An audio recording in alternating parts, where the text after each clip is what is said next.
tags, these labels, they matter, they mean something, and they have a value. So we have to protect the value in which he's doing. That old label of rejection and that old label of depression, that old tag, all those different labels that have been torn off of us when God made us a new creation in Christ. The old nature, old things pass away and all things become new. So when all of those elements become new, there is virtue in those other new. A lot of times people want what costs something. The enemy sees our value and he wants to take those labels after you've received them.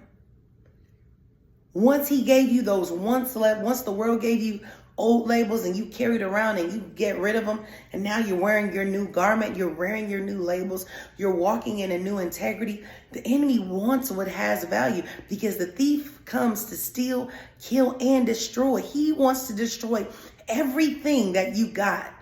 He wanted to destroy you from the beginning so you wouldn't even get to the point where you are now. But now that you get there, you got to fight.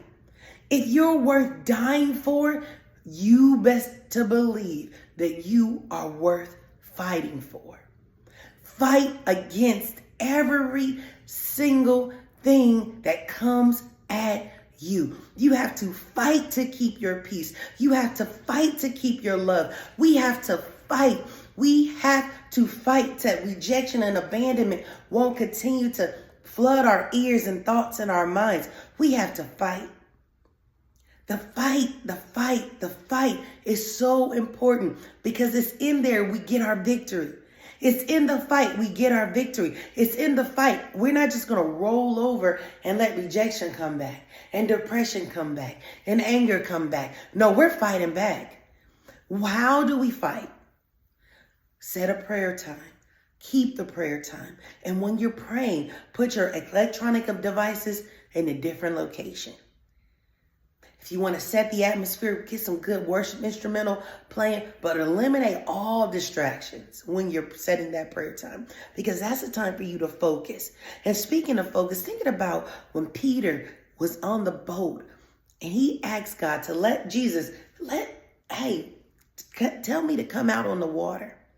When Jesus allowed him to come, Peter was walking on that water. His focus was on God.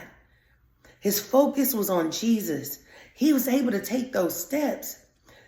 But as soon as his focus looked at his element, as soon as he remembered he's not where he was safe, where he was used to, where he was comfort, even though that boat was rocking anyway, he's on to something new. And because he was on to something new,